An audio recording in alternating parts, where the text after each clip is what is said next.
വലിയൊരു കലാപത്തിലൂടെയാണ് ബംഗ്ലാദേശ് എന്ന രാജ്യം കടന്നുപോയിക്കൊണ്ടിരിക്കുന്നത്.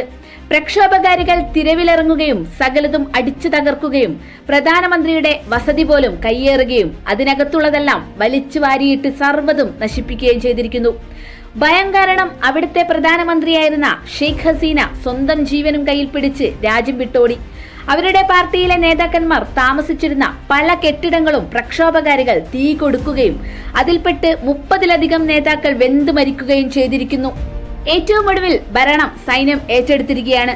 സത്യത്തിൽ എന്താണ് ബംഗ്ലാദേശിൽ സംഭവിച്ചിരിക്കുന്നത്? ഇത്രത്തോളം വലിയ പ്രശ്നങ്ങൾ സൃഷ്ടിക്കത്തക്ക നിലയിൽ എന്ത് കാര്യങ്ങളാണ് ഷെയ്ഖ് ഹസീന ഈ കാലഘട്ടത്തിൽ ബംഗ്ലാദേശിൽ ചെയ്തു വെച്ചിട്ടുണ്ടാവുക? വിശദമായി തന്നെ നമുക്ക് പരിശോധിക്കാം. My name is Nimisha. Welcome to Nimi's vlog R7J.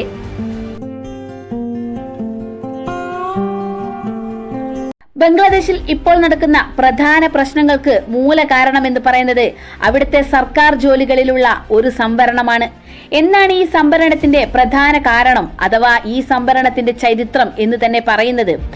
എന്നാണോ ബംഗ്ലാദേശിന്റെ ചരിത്രം നമ്മൾ മറച്ചിട്ട് നോക്കുന്നത്, അതുപോലെ തന്നെ അതിന്റെ കൂടെ തന്നെ നമ്മൾ വായിക്കപ്പെടുന്ന ഒരു ചരിത്രമാണ് ഇന്ത്യയുടേത്. കാരണം 1971 ബംഗ്ലാദേശ് ലിബറേഷൻ വാറിന്റെ അതോടൊപ്പം നടന്നിട്ടുള്ള ഇന്ത്യ പാക് യുദ്ധത്തിന്റെ ഭാഗമായിട്ടുള്ളതാണ് ബംഗ്ലാദേശ് എന്ന രാജ്യം. ബംഗ്ലാദേശ് ലിബറേഷൻ വാറിനെ അല്ലെങ്കിൽ ബംഗ്ലാദേശ് ലിബറേഷൻ മൂവ്മെന്റിന് വ്യക്തമായ നേതൃത്വം കൊടുത്ത ആളാണ് ഷെയ്ഖ് മുജീബുർ റഹ്മാൻ. അദ്ദേഹമാണ് പിന്നീട് ബംഗ്ലാദേശിന്റെ രാഷ്ട്രപിതാവായി മാറുന്നത്. ബംഗബന്ധു എന്നൊക്കെ അദ്ദേഹം അറിയപ്പെടുന്നത് നമുക്ക് കാണാം. അപ്പോൾ ഈ ഒരു യുദ്ധത്തിന്റെ സമയത്ത് അല്ലെങ്കിൽ ഈ ഒരു മൂവ്മെന്റിന്റെ സമയത്ത് അവിടെ ഉയർന്നു വന്ന ഒരു സംഘടനയായിരുന്നു മുക്തി വാഹിനി സംഘടന. ആ സംഘടനയ്ക്ക് നേതൃത്വം കൊടുത്തതും ഷെയ്ഖ് മുജീബുർ റഹ്മാൻ ആയിരുന്നു. മുക്തി വാഹിനി സംഘടന എന്ന് പറയുന്നത് ഒരു കൂട്ടം ജനങ്ങൾ അടങ്ങുന്ന സംഘടനയാണ്. ഈ സംഘടനയിൽ ബംഗ്ലാദേശിലെ ജനങ്ങൾ എന്ന് പറയുന്ന സൈനികരും അവിടെ ഉണ്ടായിരുന്ന സിവിലിയൻസ് അതുപോലെ അവിടെ ഉണ്ടായിരുന്ന പോലീസുകാരൊക്കെ ഈ സംഘടനയുടെ ഒരു ഭാഗമായിരുന്നു. മുക്തിവാഹിനി സംഘടന പാകിസ്ഥാനുമായി അത്ര യോജിപ്പായിരുന്നില്ല. അവർ ചില സമയങ്ങളിൽ പാകിസ്ഥാനുമായി വിയോജിപ്പുകൾ പ്രകടിപ്പിച്ചുകൊണ്ട് ഫൈറ്റ് ചെയ്യുന്നത് നമുക്ക് കാണാൻ കഴിഞ്ഞിട്ടുണ്ട്. ഈ ഒരു സമയത്ത് തന്നെ ബംഗ്ലാദേശിലുണ്ടായിരുന്ന എല്ലാ ജനങ്ങളും ഈ മുക്തിവാഹിനി സംഘടനയിൽ അംഗങ്ങളായിരുന്നില്ല എന്ന് തന്നെ നമുക്ക് പറയാൻ പറ്റും. കാരണം ആ സമയത്ത് ബംഗ്ലാദേശിലുണ്ടായിരുന്ന പകുതിയിലേറെ ആൾക്കാരും ഈ മുക്തിവാഹിനി സംഘടനയോട് വിയോജിപ്പ് കാണിച്ചിരുന്നു. അവരാകട്ടെ പാകിസ്ഥാനുമായി കൂറു പുലർത്തുകയും ചെയ്തിട്ടുണ്ട്. പാകിസ്ഥാനെ സപ്പോർട്ട് ചെയ്തുകൊണ്ട് മുക്തിവാഹിനി എന്ന സംഘടനയെ ഒറ്റിക്കൊടുത്തവരും ആ കൂട്ടത്തിലുണ്ട്. ഈ മുക്തിവാഹിനി സംഘടനയും അതുപോലെ മുക്തിവാഹിനി സംഘടനയെ എതിർത്തുകൊണ്ട് പ്രവർത്തിക്കുന്നവരുടെ കാര്യം നമ്മളിവിടെ പറയാൻ കാരണം ഈ ഒരു കാരണമാവാം എന്ത് നമ്മുടെ ബംഗ്ലാദേശിന് ഇത്രയൊരു ആളിക്കത്തലിന് കാരണമായിട്ടുണ്ടാവുക. ഈ ഒരു ആളിക്കത്തൽ എങ്ങനെ ഉണ്ടായി എന്ന ചോദ്യത്തിന് നമ്മൾ ഉത്തരം കണ്ടെത്തേണ്ടിയിരിക്കുന്നു. എങ്ങനെയെന്ന് വെച്ചാൽ 1971 ബംഗ്ലാദേശ് ഒരു സ്വതന്ത്ര രാഷ്ട്രമായി മാറിയിരുന്നു. അവിടെ ഷെയ്ഖ് മുജീബുർ റഹ്മാൻ തന്നെയായിരുന്നു പ്രധാനമന്ത്രിയായി പ്രവർത്തിച്ചത്. അദ്ദേഹത്തിന്റെ കീഴിലുള്ള അവാമി ലീഗ് എന്ന പാർട്ടി അധികാരത്തിൽ വരികയും ചെയ്തു.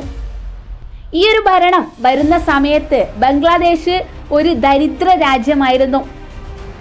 ഈ ഒരു ലിബറേഷൻ മൂവ്മെന്റിൽ ഇവരെ സഹായിച്ചിട്ടുള്ള മുക്തിവാഹിനിയുടെ ഭാഗമായിട്ടുള്ള ഫൈറ്റ് ചെയ്യുന്നവരെ സപ്പോർട്ട് ചെയ്യുന്നതിന് അവിടെയുള്ള ഗവൺമെന്റ് തീരുമാനിക്കുകയാണ്. എന്തെന്ന് വെച്ചാൽ ബംഗ്ലാദേശിലുള്ള മുഴുവൻ ഗവൺമെന്റ് ജോലികളിലെയും 30% ഇത്തരത്തിലുള്ള ഫ്രീഡം ഫൈറ്റേഴ്സിനും അവരുടെ കുടുംബങ്ങൾക്കും വേണ്ടി റിസർവ് ചെയ്തിട്ടുള്ള സംവരണം ചെയ്യാനുള്ള ഒരു തീരുമാനമാണ് ഗവൺമെന്റിന്റെ ഭാഗത്ത് നിന്ന് ഉണ്ടാവുന്നത്. സോ ഇങ്ങനെയാണ് ഒരു കോട്ട സിസ്റ്റം ബംഗ്ലാദേശിൽ വരുന്നതെന്ന് നമുക്ക് മനസ്സിലാക്കാം. ബംഗ്ലാദേശ് സർക്കാരിന്റെ ഈ ഒരു കോട്ട സിസ്റ്റം നോക്കുമ്പോൾ ബംഗ്ലാദേശ് സർക്കാർ ജോലികളിൽ 56% റിസർവേഷനാണ് ഉള്ളത്. അതിൽ 30% ഈ പറഞ്ഞിട്ടുള്ള ഫ്രീഡം ഫൈറ്റേഴ്സ് ഫാമിലി മെമ്പേഴ്സിന് വേണ്ടിയാണ്. എന്നാൽ അതിൽ 10% സ്ത്രീകൾക്ക് വേണ്ടിയിട്ടുള്ളതും പിന്നെ 10% അവിടുത്തെ പിന്നോക്ക ജില്ലകളിൽ നിന്നുള്ളവർക്കാണ്. പിന്നെ 5% നേറ്റീവ് കമ്മ്യൂണിറ്റി ഉള്ളവർക്കും ബാക്കി വരുന്ന 1% ഡിസേബിൾ ആയവർക്കും വേണ്ടിയാണ്. സോ 56% റിസർവേഷനാണ് ബംഗ്ലാദേശ് ഗവൺമെന്റ് ജോലികളിൽ കൊടുക്കുന്നത് എന്ന് നമുക്ക് കാണാം. പക്ഷേ ഈ ഒരു സിസ്റ്റം 1975 1996 ഇടയിൽ വലിയ രീതിയിൽ നടപ്പിലാക്കപ്പെട്ടിരുന്നില്ല. കാരണം 1975 ബംഗ്ലാദേശിൽ ഉണ്ടായിട്ടുള്ള ഒരു പട്ടാള അട്ടിമറിയുടെ ഭാഗമായിട്ട് ഷെയ്ഖ് മുജീബുൾ റഹ്മാന്റെ മുഴുവൻ കുടുംബാംഗങ്ങളും കൊല്ലപ്പെടുകയാണ്. പക്ഷേ ഈ കൊലപാതകത്തിൽ നിന്ന് അദ്ദേഹത്തിന്റെ 2 പെൺമക്കൾ മാത്രം രക്ഷപ്പെടുന്നു. അങ്ങനെ രക്ഷപ്പെട്ട ഷെയ്ഖ് മുജീബുൾ റഹ്മാന്റെ ഒരു മകളാണ് ഷെയ്ഖ് ഹസീന. അവരാണ് ഇന്നത്തെ ബംഗ്ലാദേശിന്റെ പ്രധാനമന്ത്രി എന്ന് നമുക്ക് കാണാം. 1975 മുതൽ 1906 വരെ ബംഗ്ലാദേശിൽ പട്ടാള ഭരണം തുടരുന്നത് നമുക്ക് കാണാം. പിന്നീട് ജനാധിപത്യ പാർട്ടി വരുന്നുവെങ്കിലും ബംഗ്ലാദേശിൽ നാഷണൽ പാർട്ടി അവാമി ലീഗിനെയും മുജീബുൾ റഹ്മാനെയും ഒപ്പോസിറ്റ് ചെയ്യുന്ന പാർട്ടിയായിരുന്നു അവിടെ അധികാരത്തിലിരുന്നത്. എന്നാൽ 1996 മുജീബുർ റഹ്മാന്റെ മകളായിരുന്ന ഷെയ്ഖ് ഹസീന പ്രധാനമന്ത്രിയാവുകയും വീണ്ടും അവാമി ലീഗ് എന്ന പാർട്ടി അവിടെ അധികാരത്തിൽ വരികയും ചെയ്യുന്നു. അവർ അധികാരത്തിൽ വന്നപ്പോൾ ഈ 30% കോട്ട അവർ വളരെ സ്ട്രിക്റ്റ് ആയിട്ട് ഫോളോ ചെയ്യാനായിട്ട് തീരുമാനിക്കുകയാണ്. എന്ന് മാത്രമല്ല ഫ്രീഡം ഫൈറ്റേഴ്സിന്റെ മക്കൾക്കും ഈ പറഞ്ഞിട്ടുള്ള റിസർവേഷൻ കൊടുക്കുന്നതിന് വേണ്ടിയിട്ടുള്ള അവിടുത്തെ ഗവൺമെന്റ് തീരുമാനം എടുക്കുന്നു. പിന്നീട് 2001 മുതൽ 2009 വരെ പ്രതിപക്ഷ പാർട്ടി തന്നെ അധികാരത്തിൽ വരുന്നു. പിന്നീട് അതിനുശേഷം ഈ 2009 ശേഷം ഷെയ്ഖ് ഹസീനയുടെ നേതൃത്വത്തിൽ അവാമി ലീഗ് വരുന്നുണ്ട്. പക്ഷേ പ്രതിപക്ഷ പാർട്ടിയുള്ള സമയത്ത് ഈ ഒരു കോട്ട സിസ്റ്റം അവിടെ പ്രായോഗികമായിരുന്നില്ല. തുടർന്ന് 2009 ശേഷം ഷെയ്ഖ് ഹസീനയുടെ കാലഘട്ടത്തിൽ ഈ ഒരു സിസ്റ്റം വീണ്ടും റീസ്റ്റാർട്ട് ചെയ്യുകയാണ് ചെയ്തത്. മാത്രമല്ല ആ ഒരു സമയത്ത് 2010 ആകുമ്പോഴേക്കും പഴയ ഫ്രീഡം ഫൈറ്റേഴ്സിന്റെ കൊച്ചുമക്കൾ വരെ ഉണ്ടായിരിക്കുന്ന സാഹചര്യത്തിൽ ആ ഒരു ഫ്രീഡം ഫൈറ്റേഴ്സിന്റെ ഗ്രാൻഡ് ചിൽഡ്രൻസിന് ഈ പറഞ്ഞ 30% റിസർവേഷൻ കൊടുക്കുന്നതിനുള്ള തീരുമാനം സർക്കാരിന്റെ ഭാഗത്ത് നിന്ന് ഉണ്ടാകുന്നു. ഈ ഒരു സിസ്റ്റം മുന്നോട്ട് കൃത്യമായി കൊണ്ടുപോകുന്നതിന് പ്രധാന കാരണം എന്ന് പറഞ്ഞാൽ ആ ഒരു സമയത്തും ഷെയ്ഖ് ഹസീനയുടെ കീഴിൽ തന്നെയായിരുന്നു ബംഗ്ലാദേശ്. പക്ഷേ ഒരു 2018 ആയപ്പോഴേക്കും ഈ ഒരു റിസർവേഷൻ സിസ്റ്റം വലിയ രീതിയിലുള്ള പ്രതിഷേധത്തിന് വഴിയൊരുക്കി. കാരണം എന്തെന്ന് വെച്ചാൽ ഒരു അലിഗേഷൻ മുന്നോട്ട് വരികയാണ്. ഈ ഒരു കോട്ട സിസ്റ്റത്തിലൂടെ അവാമി ലീഗ് എന്ന് പറഞ്ഞിട്ടുള്ള പാർട്ടി പ്രവർത്തകർക്ക് മാത്രമാണ് സർക്കാർ ജോലികൾ റിസർവേഷൻ തിട്ടപ്പെടുത്തുന്നു എന്നത് നമുക്ക് കാണാൻ കഴിയും. കാരണം എന്താണെന്ന് വെച്ചാൽ ഈ ഒരു മുക്തിവാഹിനി രൂപീകരിക്കുന്നതും നേതൃത്വം കൊടുക്കുന്നതും മുജീബുർ റഹ്മാനാണെന്ന് കാണാം.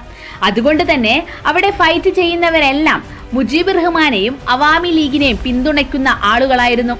പിന്നീട് ഓട്ടോമാറ്റിക്കലായിട്ട് ഇവരെല്ലാം അവാമി ലീഗിലേക്ക് മാറുന്നത് നമുക്ക് കാണാം. ഇവിടെ ഭൂരിഭാഗവും ബെനിഫിറ്റ് ലഭിക്കുന്നത് അവാമി ലീഗ് എന്ന് പറയുന്ന പാർട്ടിക്കാണ്. ഇവർ ഇതിനെ മിസ്യൂസ് ചെയ്യുകയാണെന്ന് പറഞ്ഞുകൊണ്ട് ആ ഒരു കാലഘട്ടത്തിലെ ആരോപണകാരികൾ മുന്നോട്ട് വരുന്നുണ്ട്. അതിന്റെ ഭാഗമായിട്ട് 2018 ഇപ്പോൾ നടന്നതിന്റെ തുല്യമായ വലിയൊരു പ്രതിഷേധം ബംഗ്ലാദേശിൽ ഉണ്ടായി. ഈ പ്രതിഷേധത്തിന്റെ ഭാഗമായി അന്നത്തെ ഷെയ്ഖ് ഹസീന ഗവൺമെന്റ് വലിയൊരു തീരുമാനം എടുക്കുന്നുണ്ട്.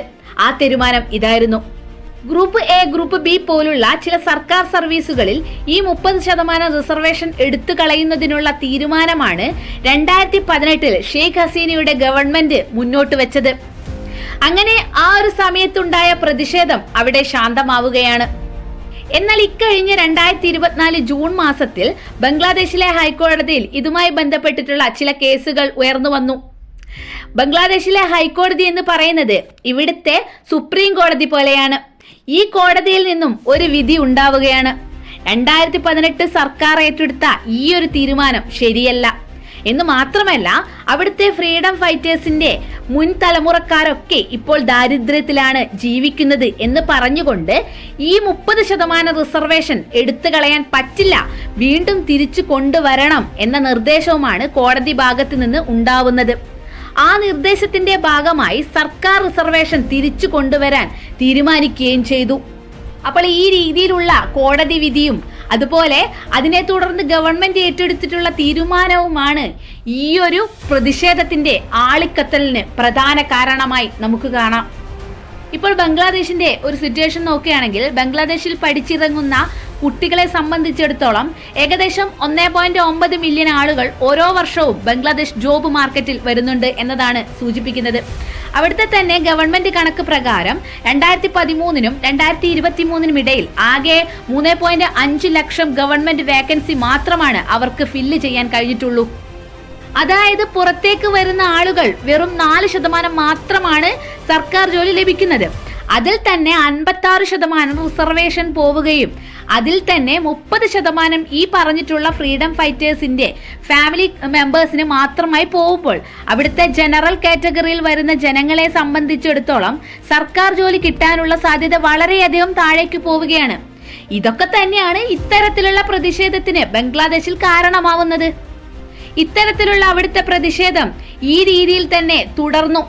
ഈ ഒരു പ്രതിഷേധം തുടർന്ന സമയത്ത് അവിടുത്തെ ഗവൺമെന്റ് ഈ ഒരു കോടതി വിധിക്കെതിരെ അപ്പീലിന് പോവുകയാണ്. പക്ഷെ ആ ഒരു അപ്പീൽ കൊണ്ട് മാത്രം അവിടുത്തെ പ്രതിഷേധക്കാർ അടങ്ങിയിരുന്നില്ല. ഈ ഒരു പ്രതിഷേധം വീണ്ടും ആളിക്കത്തി. ഒരു കാര്യം നമുക്ക് മനസ്സിലാക്കാൻ കഴിയുന്നത്, ഗവൺമെന്റിന്റെ നിലപാട് നോക്കുകയാണെങ്കിൽ അവർ സ്റ്റുഡൻസിന് ഫേവബിൾ ആയിട്ടുള്ള ഒരു നിലപാടാണ് എടുക്കുന്നത് എന്ന് നമുക്ക് കാണാം. കാരണം 2018 അവർ ഈ കോട്ട സിസ്റ്റം പിൻവലിച്ചു. അപ്പോൾ ഈ കോട്ട സിസ്റ്റം വീണ്ടും റീസ്റ്റാർട്ട് ചെയ്തത് കോടതിയാണെന്ന് നമുക്ക് കാണാൻ കഴിയുന്നുണ്ട്. എന്നാൽ ചില കാരണങ്ങൾ കൊണ്ടും ഈ പ്രതിഷേധം ആളിക്കത്താൻ ഇടയായിട്ടുണ്ട്. എന്തായിരിക്കും ആ കാരണം എന്ന് നമുക്ക് നോക്കാം. ഈ ഒരു സമരം നടക്കുന്ന സമയത്ത് ബംഗ്ലാദേശ് പ്രധാനമന്ത്രിയായിരുന്ന ഷെയ്ഖ് ഹസീനയിൽ നിന്നും ഉണ്ടായിട്ടുള്ള ഒരു റിമാർക്കാണ് അവർ ചോദിക്കുന്നത്. ഫ്രീഡം ഫൈറ്റേഴ്സിന്റെ കൊച്ചുമക്കൾക്ക് റിസർവേഷൻ കൊടുത്തില്ലായിരുന്നുവെങ്കിൽ പിന്നെ റസാക്കന്മാരുടെ കൊച്ചുമക്കൾക്കാണോ റിസർവേഷൻ കൊടുക്കേണ്ടത് എന്ന ചോദ്യമാണ് ഇത്രയും നീണ്ട ഒരു പ്രതിഷേധത്തിന് വഴിയൊരുക്കുന്നത്. അപ്പോൾ നമുക്കൊരു സംശയം വരും, ആരാണ് ഈ റസാക്കന്മാർ? റസാക്കന്മാർ എന്ന് പറയുന്നത് മുജീബുർ റഹ്മാന്റെ സംഘടനയായ മുക്തിവാഹിനി സംഘടനയിൽ നിന്നും വേർതിരിഞ്ഞ് അതിനെ എതിർത്തുകൊണ്ട് നിന്ന ഒരു കൂട്ടം ആൾക്കാരുണ്ട്. അവരാണ് റസാക്കന്മാർ എന്ന് പറയുന്നത്.